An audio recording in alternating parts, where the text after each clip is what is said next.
Hi guys, Mama Mita here, and today I want to talk to you about the bread machine. And if you decide maybe you would like to try to maybe purchase a bread machine, you might want to think about purchasing a secondhand or used bread machine. And then maybe if you like it and that works for you very well, then go on to the, maybe a newer machine or one that's, that's brand new, but more about what you want in your machine. Now with my machine, I have two of them. They're both Sunbeams 5833s, and I've had them for quite a few years. They're 24 years old, these machines, but they work great, and so I've had a lot of fun with them, and I'm not interested in buying a new machine. If these guys broke on me, then I would just buy another one, probably from Value Village or the Goodwill. So let me show you kind of what you would be looking for if you're out there and you want to purchase one that is a used machine, because there's some really good deals. Right now, I've seen two of them on eBay that are less than $40, and they are basically like brand new machines. They are 24 years old, right? But they have only maybe been used one time. They probably came out of an estate sale, or someone, like, it wasn't for them. They didn't want to mix all that stuff up and everything and do all that. Some people just find it easy just to go down and purchase bread.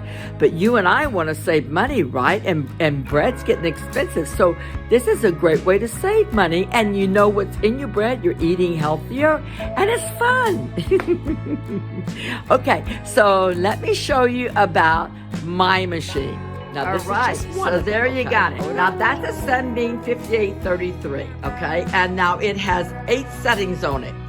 Now, when you want to, when you're looking at the bread machine, you want to look at the outside and see exactly how it's been treated. Has it been roughed up? It's got dents in it. Is it rusty and stuff? You want to lift the machine up, and you can do that. It's your right, because after all, you're purchasing it, So I do have one dent here.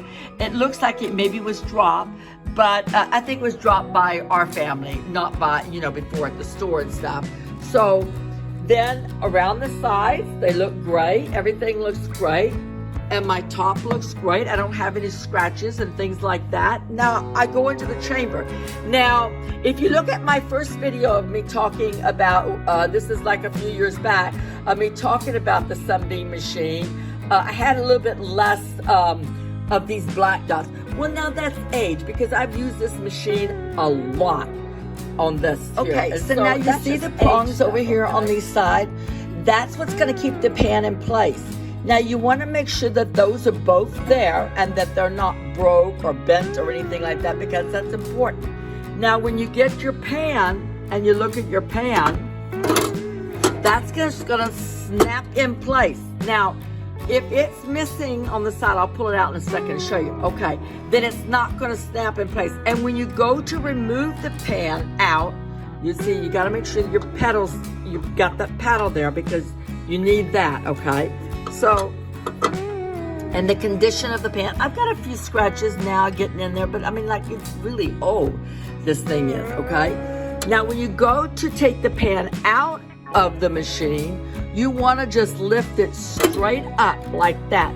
Do not try to pull this away or pull the opposite way, because what's going to happen is these little clips that's there on the side, they are going to get twisted into this thing here, and you don't want that to happen, okay? So you want to make sure that you've got all these things here, because you don't want to get home and like, oh gosh, that's broke. You know how it is when you get something in a thrift store and you find out that the shirt's got a hoe in it, and you're like, oh gosh, where's the freight check to stop the hoe?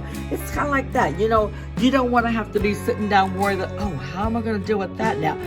And you need to make sure that when you go to the thrift shop and you're thinking about buying this machine or a machine like this, that you ask, hey, if I get this home, I find that this is not working right, can I bring it back?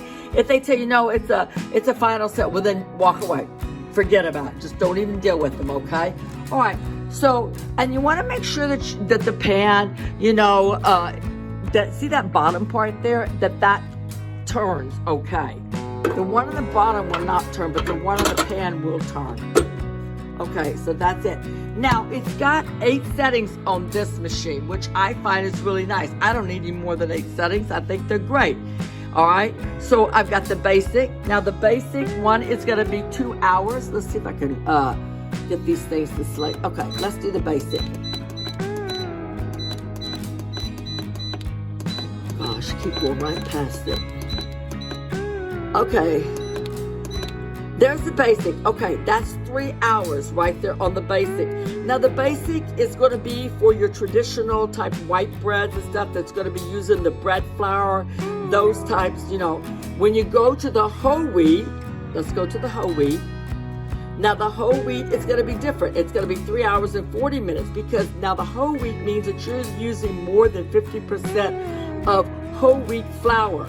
You know, so it's going to be more tougher and everything's got to go a little bit longer, you know, to make it all come together. But it's a lot of work, and this machine is doing the work for you. And for me, that works great because I have my left hand where my thumb is completely separated from my hand. And so I need surgery, but this machine will really do its job. And so this works for us older people, okay? Now, let's go to the French. The French is 3 hours and 50 minutes because you've got a lot of mixing, kneeling, rising, and punching it down, and then the same thing repeated, you know. So that takes some time there. Now let's go to the sweet. The sweet is 2 hours and 50 minutes. Now, let me back up a second. 1, 2, and 3 uses less, will use less yeast. When you get to the sweet, usually the sweet is not using the yeast. It's more going into baking powder and baking soda. So it's going to take a little longer to make it rise or make it come up, you know, and turn and get completely cooked. I did a blueberry banana bread yesterday, and that one took the 2 hours and 50 minutes on sweet, and it had a lot of sugar in it. So sweet is going to have sugar, butter, and protein in it, or not butter. It's going to have sugar, fat, and protein in it, and it's going to need that extra time, okay? Then you go to the express bake, which is at 58 minutes, and express bake, which is 80 minutes, which is 1 hour and 20 minutes. Those both there will use way more yeast. Where these up here, these first 3, 1, 2, and 3, they're going to only use like 1 to maybe 1.5, maybe, you know, a little bit, tiny bit more than that. But the ones, the 5 and 6, the express, are going to use as much as 4 teaspoons of yeast, you know. So that you need to understand how that's working. Okay, then you go to the dough. Now the dough is something that you just put your stuff in there, and it makes it really nice. When it's finished in 1 hour and 30 minutes, you got this beautiful dough that you can make pizza with. You can do another dough that you can make dinner rolls with that comes out great and stuff. And those are doughs that you're gonna roll out with the rolling pin and stuff, you know, spread them out. But like, you know, other things, they're stuff that you're gonna do with your hand. The dough one is. Now, when you come to the bake, now in my personal opinion, what I use the bake for, I use the bake for the cakes, for cornbread, and then I can use it for jams. It'll make a delicious mango jam or blueberry, blackberries, you know, all those jams that you put for your refrigerator. It can do all those, and that's really good. That takes 1 hour on that bake. Or you can use them for making lasagna, not lasagna usually, but like spaghetti, like baked spaghetti, chicken cacciatore, things like that. You can do those type of things in there, or something with hamburger meat, you know. You can bake things in these machines, but we will get to that when I show you in each one of these settings. We will be doing a dish, and you can see how that works and stuff and how it turns out. So you guys, also, you should make sure that you check your cord on the machine that you might be planning to get. You want to check the cord going to next to the machine and then going to the plug outlet. You want to make sure that you run your finger along and see if there's any melted parts of the cord, because if there is, you need to pass it up, because you just don't want to deal with that, because that could make a fire.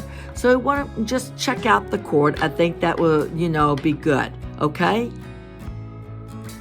Okay, so the other thing I want to mention with you on the bake is with the bake, you can also do pastas, you can do meats in there because it's baking. It's just like an oven, and so you can do that, and it's okay with that. You want to make sure, though, you still use this. Don't use your metal because that would just ruin the coating inside the pan, okay?